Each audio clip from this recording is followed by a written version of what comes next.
Mrs. Raheem was 7 months pregnant with twins.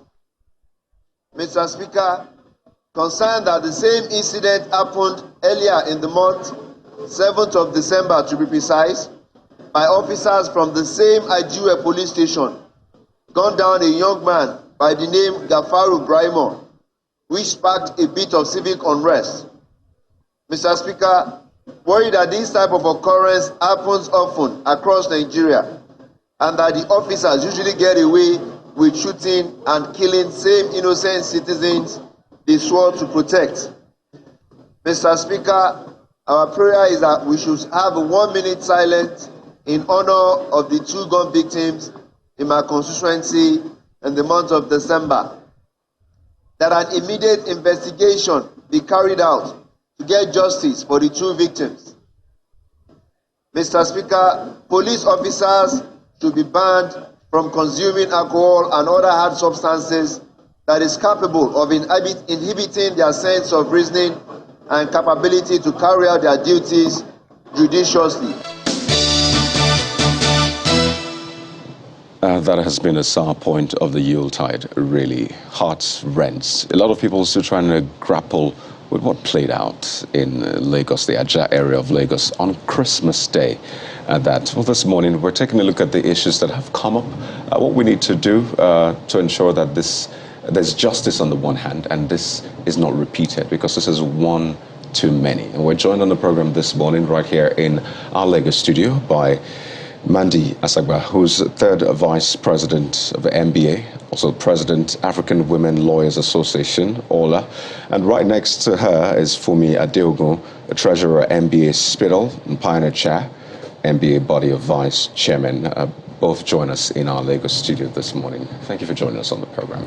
Thank you for having me. Going through that story again, you just keep hoping and just wondering, what if? But I'd like to just ask you, because I imagine for the body of lawyers as well, it's been a pretty difficult period for you. How have you been handling this, really, this incident and the aftermath for you? I'll begin with you.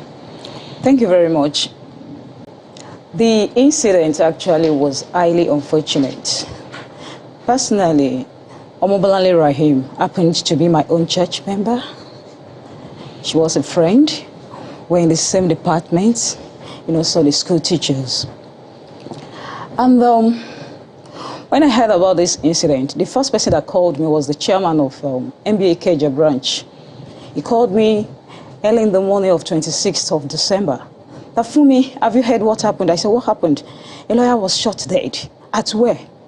So I had to go through to the media and see what was happening. Then followed up by calls from my church people. Fumi, justice must be done, justice must be done. And I said, okay, we know justice must be done. And I thank God, because MBA rose immediately. The president made a statement. I said, come, we are going to be complainants in this matter. We are not going to go to the roots of the matter alone, but we are going to uproot and make sure that that person, is brought to book. And thank God also, the commissioner of police, he didn't hide it. We are expecting their own reports very soon. And also the AG of Lagos State has also said something. And we all lawyers, generally, all the vice chairmen, Women Lawyers Association, we are on top of it also. And we have volunteered to follow it up to the last. This is such an unfortunate irony, because you have a law enforcement agent breaking the law in such brutal and blatant manner. And who is the victim? Someone who knows the law, who upholds the law. So it's just a very sad irony altogether. And I wonder for you, I know you deal with law enforcement agencies. I know it's like everyday affair, but thinking about what played out, is there any rationalization as to what will make a law enforcement officer on Christmas Day, unprovoked it will seem, do that? There's no rationalization whatsoever. I tried to reason it out, but I just couldn't make any head or tail out of it. Because legally, if you stop somebody at the checkpoint and then the person stops, why do you have to shoot? Even if the person doesn't stop, the standard operating procedure doesn't say you should shoot at the person. It's only when you are maybe pursuing a criminal and you're scared that the criminal might be of danger to other people, then so they have rules, and then they have their code of conduct and they have all these things. But one thing I've noticed about the system in Nigeria, particularly the police, is that they kind of go outside of the law at every point in time. They violate the law. That's the word. They go contrary to the law most of the time. And then legally, when you stop somebody at a checkpoint and the person stops, why do you have to threaten the person? Why do you even have to cock your gun in the first place? Because I understand he was saying that he only threatened. Why do you have to threaten anybody with a gun? Is that what is expected of you as an officer? No. Constitutionally, it was totally wrong. Going by the police SOP, it's unacceptable. And then anyhow you look at it morally, honestly, it's so inhumane. I still can't begin to imagine it. It's unthinkable, I must say. And I said to myself, this could have happened to anybody. So if Nigerians are going to keep quiet at this, then trust me, anybody can be the next victim. But I thank God Nigerians are not keeping quiet. The NBA has, the president has said it without mincing words, that we are ready to go all the way out.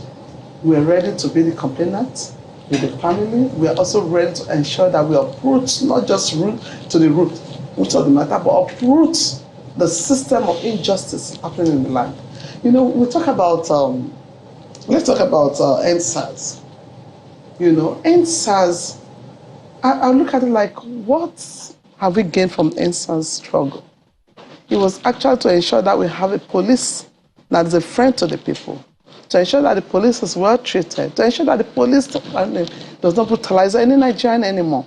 But if after that, with all the lives lost, even though they claim lives are not lost or they claim it's just a few, but we all know as Nigerians our lives were lost, And then if after all that, with the panel of inquiry and everything that we went through for many months, and then we're still having this, excuse me, it's almost like there's no hope.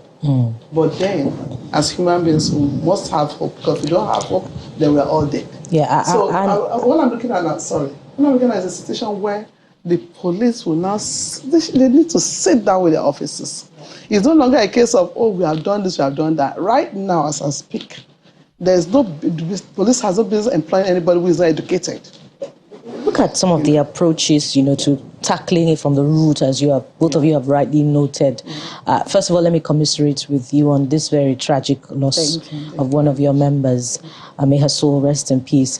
Both of you have talked about the need to go to the root, and this was part of our conversation 2 days ago on the program.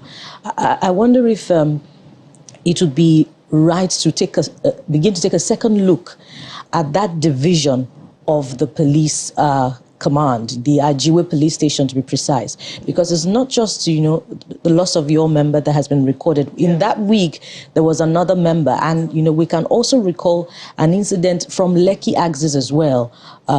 In the course of the year, the sound engineer who was, unfortunately murdered after an altercation with a police officer. So is that one of the things that you'll be looking at, profile? Is it possible to begin to profile that aspect of the division for misconduct? Yeah, that's one of the, the right out there, I'm like, they need to investigate that Ajiwe police station. Because if so many casualties are coming out from that position, it means, all is not right, And then let's look at it critically. Now this man, the officer that shot this, our colleague, is 33 years in service. So 33 years, that's 3 decades in service. He ought to know better. That is where I'm really, really concerned. If it was maybe some kind of baby officer, maybe, maybe a year or 2 years old, in service, you're talking about 3 years in service. For crying out loud, it just tells you that we have a deep step problem, which must be tackled. It also means that they must have been doing this in the past, and somebody somewhere had, covered them up, and then they are still on the streets. Okay? In this instance, I tell you what if the sister did not go after this officer to at least get his identity and all that, it will be one of those stories of stray bullets. And nobody will know who shot and what happened. Okay? So I must really commend the sister of the deceased for taking that bold step. timely, bold step. Because perhaps you'd also like to... Yes. And also, I think the leadership also must be held responsible. When you give guns to people that you know they are not mentally balanced, we have a law that says you should not drink while on duty. And nobody should offer them alcohol too. And they are going out in the morning. I don't know whether they do anything with them. They don't check them. They don't check their system. Whether they have taken something, they just give them rifles. And they go out there to intimidate ordinary civilians like me. So I think when we start making them responsible for the actions of their subjects, then maybe they will wake up. I even learned that the former DPO there, because of similar incidents, was replaced. Another person came, the same thing occurred. Same Ajiwe police station? Same Ajiwe police station. In fact, some people were even saying that, let's go and burn down Ajiwe police station. And I said, you dare not say it in the public. But I say I will be covered, I will say it here. That is what people are thinking out there. People are always afraid driving through that Aja axis now, because they will stop you to do what? They just want to beg for money, nothing else. One of my friends recounted her own experience. She said she was going and they stopped her that very day. She didn't have any money. She said she had to talk to them in a very low, tone. That, don't worry, I pass every day. By tomorrow, once I pass, I will give you money. She said, do I know that the second day that she passed through that axis, the same policeman stopped her and demanded for money. That she quickly brought out money and gave him. That the third day, when she passed, the same police officer stopped her. And she was like, oh, God, I gave you money yesterday. And I said, oh, you did? Oh, you can go. You can imagine. If they have money on her, what would have happened? And, this is the experience of millions of Nigerians. Millions. I mean, on social media, you see time and again people giving their experiences. I mean, police responds from time to time. But before we go on this issue, I'd like you to respond to this. The IGP has recommended that the officer who is responsible be suspended. Now, for some people, they thought, is it going to be just suspension? Will it be a dismissal pending when this case is explored and brought to a conclusion? So is that acceptable for you, perhaps by extension, the MBA, the suspension? Yes, I think why they suspended him is for him not to interrupt with the investigation process. And immediately after the investigation report is out, to be submitted to the AG, the file and everything, and they will commence. It's not only suspension, of course. Of course, it's not only suspension. Finally, I think court will now decide, of course, what will happen to him at last. You said earlier that you'll be named as complainant in the case, the NBA now. Yes. And earlier on, Mr. Sagwa, you were talking about reforms, and the lessons of the NSAS. So I imagine that in your argument, you'll be moving for some form of reforms. Some Nigerians are already speaking in that regard, calling, out the Nigeria police and demanding that they wear body cameras so that their conduct, on the streets can be monitored. Are there any? Do you align with this? And are there any other additional recommendations? Stop impunity. We're for it. Now, apart from them wearing cameras, we should at this time and age, have cameras on our streets, on all the highways and all the streets. Because the crime rate in Nigeria is becoming so alarming that if we don't have cameras, then it means we're still not there yet. We have a long way to go if by this time and age you do not have cameras on us still recording what is happening. And then for the police officers, one thing I will say is this. They have their code of conduct. They have their SOP. But hardly would you find any officer going by these codes of conduct. Madam, I'd like to pause you for a moment. We're due for a break. We've been due for a few seconds. But just hold that thought, because it's a very important point you have made. And we'll get your response to that as well. But we need to go on a quick break. And when we return, we'll explore this issue further. So please stay with us. Ofumi Adeogun Mandi Esagba still with us in the studio. We're discussing the unfortunate killing of the lawyer, Raheem, Bolanle, who was killed on Christmas Day. I mean, a lot of us didn't see that coming. And the sad thing, it could have been anybody. And you were making that point about the SOP of police officers. And I don't know, really, and I'd like you to tell us, because you have some sort of relationship with law enforcement agents, 33 years in service, the rank of an ASP. You'd expect that this should represent the very finest, of police officers. I don't even want to think what would be the case for maybe those who have spent 1 year or 2 years. Again, you were making that point about SOP. Just to what extent do you think policemen actually understand the standard, their practice? Because you said that they shouldn't drink, for example. Yeah, when you meet them on the street, it doesn't look to me, it doesn't seem that they even have an idea of what their SOP is. Neither do they know their code of conduct. Because they are so nasty, one, they are so rude, they stop you. And I remember one stopped me and said, "You are Shehu." I said, "Hey, Nigerian police in officer uniform." That was the first one, "You are Shehu." I've never met this man before. He stopped me and I stopped. And then the next thing, "You are Shehu." I just said, okay, now. That's the police we have. I mean, it's really, really bad. And then the manner of approach is so raw. Meanwhile, their code of conduct said they must treat every Nigerian with courtesy, utmost courtesy and respect.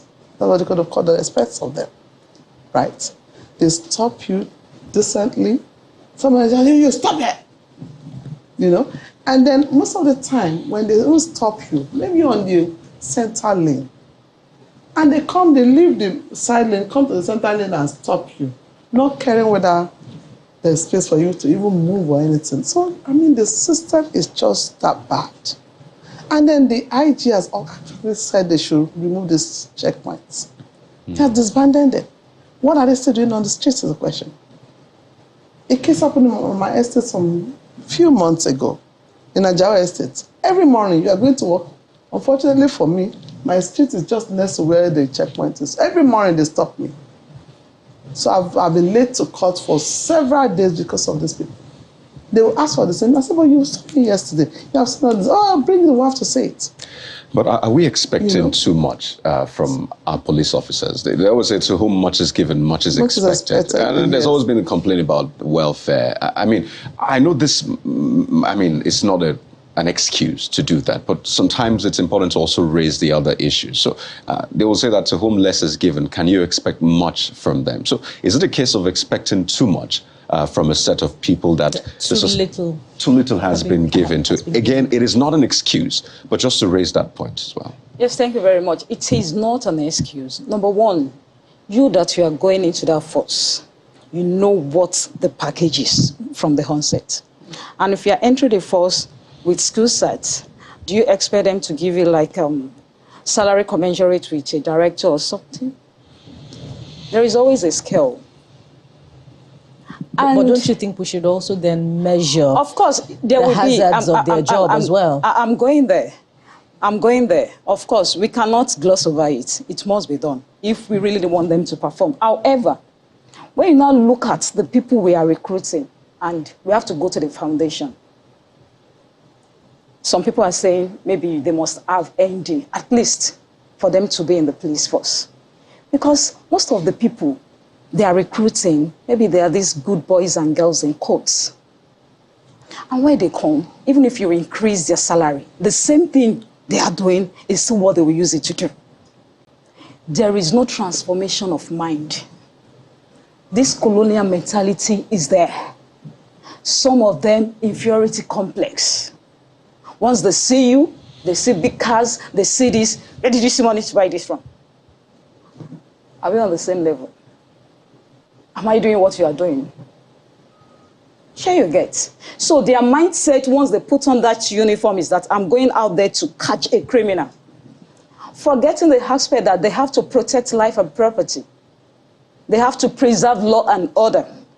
But to them, everybody is a suspect. Once they go out, they want to catch someone. They want to extort someone. So if you don't have good ones, as in transform and train them properly, they have training and development department. They have like 8 departments. Logistics, supply, finance, training and development. They have research and planning. And they have DIGs. that head these departments, what are they doing? What type of training are they giving them? The Human Rights Commission is going round, you know, training police officers to respect human rights of people. Despite that, we are still seeing all this. So it borders down on the type of people we are recruiting. If you like, give them millions as salaries. That's innate. That's their blood. Once you don't change their mindsets, once you don't train them properly, they will still continue to do what they are doing. Like jokingly, she said, someone called her a shell. Also, while on duty, you know, I've seen the police officer toasting a lady on uniform, toasting while on duty, and neglected all other things. Traffic people were like, look at that police, but he was busy toasting a woman. Now, before we lose time, let's also touch on another very important aspect of the conversation, which we examined, you know, during the break. Yes. The State Commissioner for Justice, Mr. Onigbanjo, has said he's going to personally lead the prosecution, coupled with your own plans as well. Will that give spin, you know, to the case for justice for Mrs. Raheem? Yes, it will. It will. Please elaborate on it. It will. You know, when you see the AG himself in court, I think it will send a signal. The police or any other person will not just come and say they want to delay it in one way or the other. And the judge too will know that, oh, this is a serious business. And when he goes, he sees so many lawyers, you know, appearing with him. You see, the whole MBA in Lagos State will be appearing with him. So they will know that this is a serious case. But my own take is that I don't want him to just take over this matter alone. We should also look at that Brimos case too. That was shot. It happened on the 7th of December. Let them do that investigation report and submit also to the AG for that one too to be done. So that, because that is what we lawyers are called for. It's not because it's only our members we can come out and say no, for all citizens.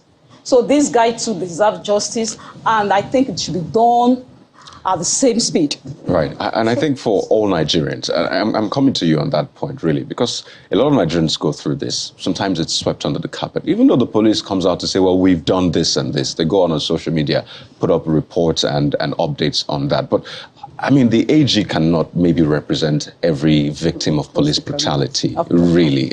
But is there a way we can have something sustainable? Because Nigerians look up to lawyers to defend their rights. Now, a lawyer has been killed as a result of the infraction a lot of Nigerians have faced. And it looks like it might not stop at this. So is there something that maybe the body of lawyers, I know the NBA put out a statement, some of which I'll even put out to viewers this morning, but is there anything that you're planning such that even if the AG will not represent everybody who is a victim of police brutality, by the way, in the past, some have not gotten justice. Even though we had that NSAS panel, there are a lot of people that have not gotten justice. So is there maybe a thinking really to have this sustainable manner to approach this such that policemen uphold the very law which they are meant to enforce? Yeah, the position of Vice Michael, that's the current president of the NBA, well, one of his key points is to partner with the police and all the law enforcement, all the law enforcement agencies to ensure that justice is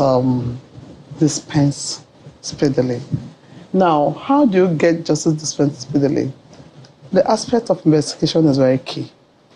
If the police does not send their file to the DPP, of course, nothing happens.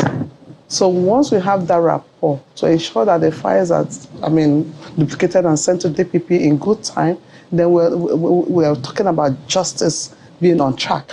And then once that is done, and we also liaison with the judiciary, of course, we're members of the judiciary too, making sure that these cases are given expedited trial. So of course, we're on the right track. So, but I'm looking at it from the angle of, okay, sometimes it's beyond us.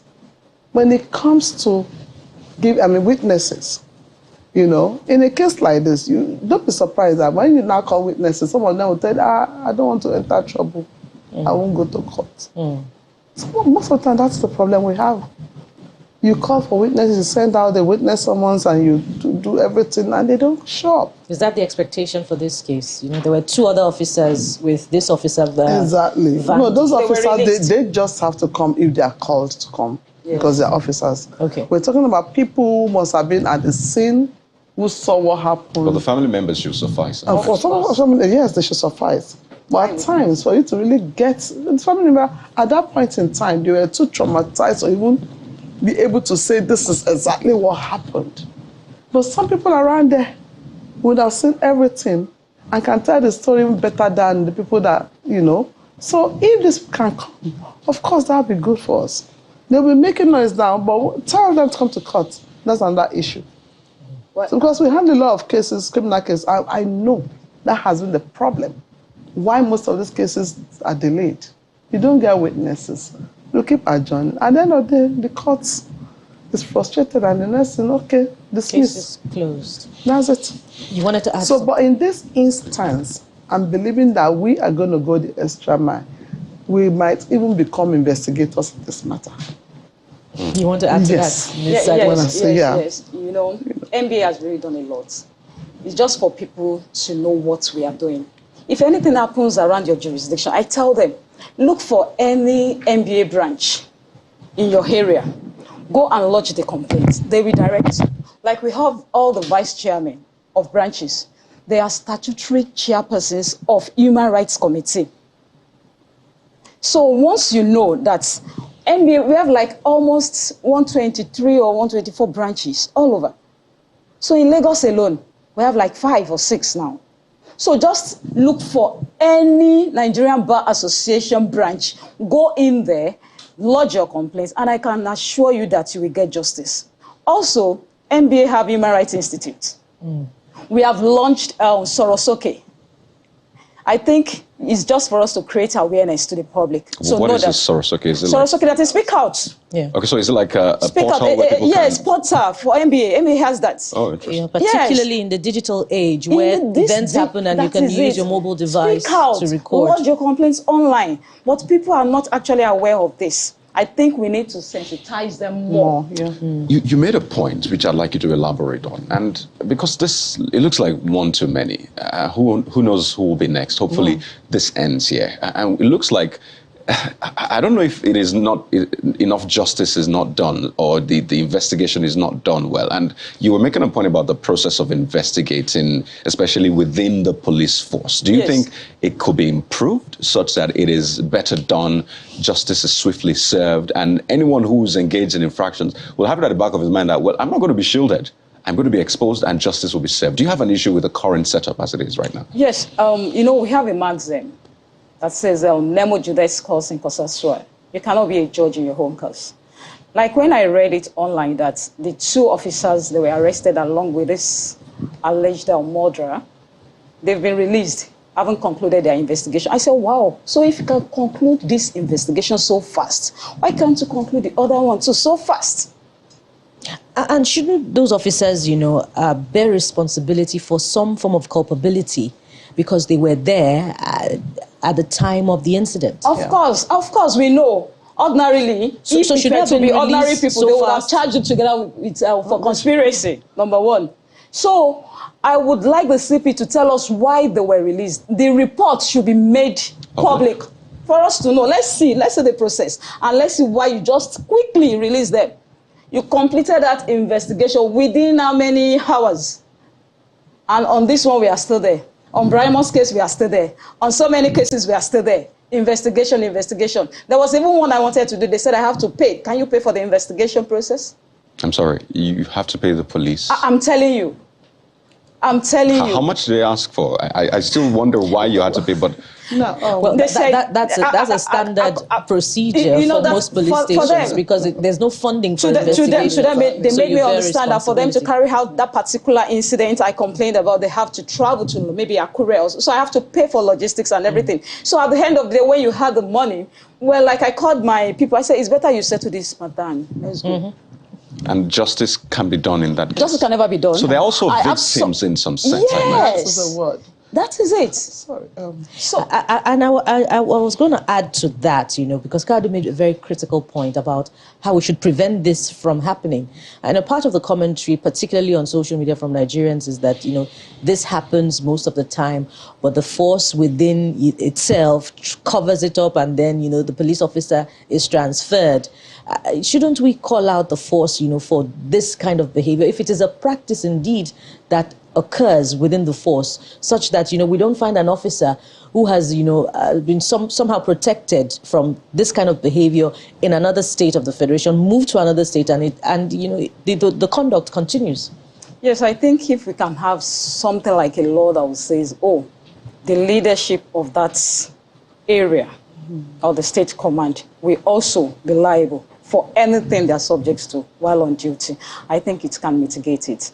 Also, if we can reduce that aspect of them, if we have police officers or all these agencies, if they commit any crime, let the prosecution be done by the Attorney General of the states and not they themselves prosecuting themselves, because they will be judges in their own matters. They are investigating their homes, and it is what they come out for to tell you that during the course of nothing, and you will say nothing. There was a complaint made about some police officers at Zone 2, against a lawyer was the complainant. Now, I represented the lawyer by virtue of my office of the vice chairman of MBA Ekpe branch. And what happened? We've been on that story since like 2 or 3 years now. No justice. And at the end of the day, all because police officers were involved, they first came down that, let's settle this matter.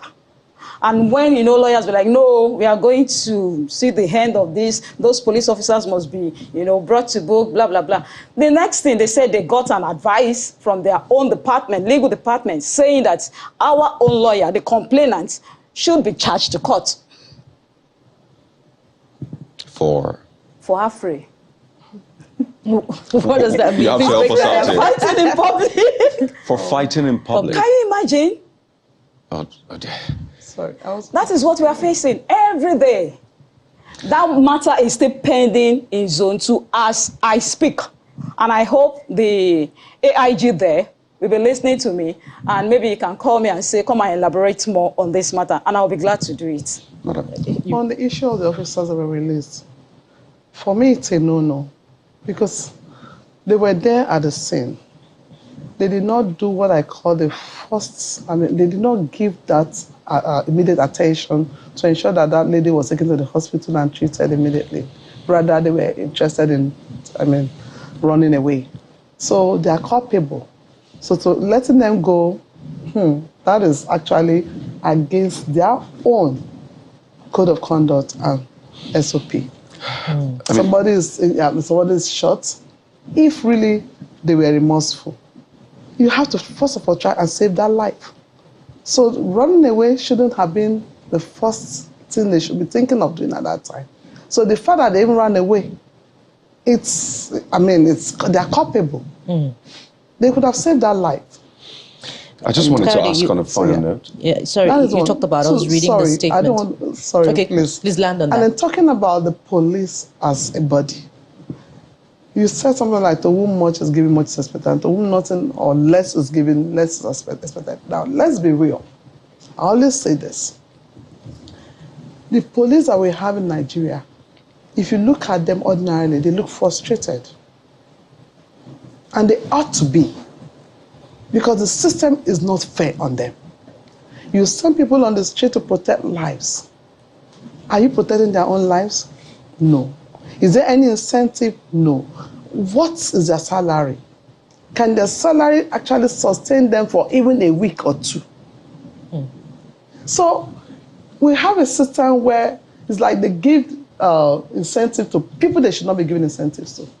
If there's any system that should be giving good incentive, it is the police force. All right. Because they are risking their lives every day protecting Nigerians. Indeed. We're out so many of them time. die on a daily basis. We're out of time now. It's unfortunate that we lose people here and there, but more police officers die on a daily basis. So what is going to We're do out about of time that? now, but 30 seconds on this one. The NBA is also moving for the state governor to follow the model of paying compensation to the family of the Raheem, will you also be moving, for same for the Ibrahim? Yes, yes, very well. Yes. The civil and the criminal aspect should be pursued. Compensation should be number one. Number one. We'll definitely stay on this because we need to ensure that justice is served and this does not happen in the future. If you look at our constitution, I noticed that and I'm like, okay, under the constitution, if you're arrested illegally, there's a provision for compensation and apology. Now, when somebody is killed illegally, there was no provision whatsoever in that constitution. So they should be applying that section 35(6) in cases of unlawful killing of Nigerians. So compensation should go. Indeed. As a matter of, instantly, there must be compensation, there must be public apology. Right.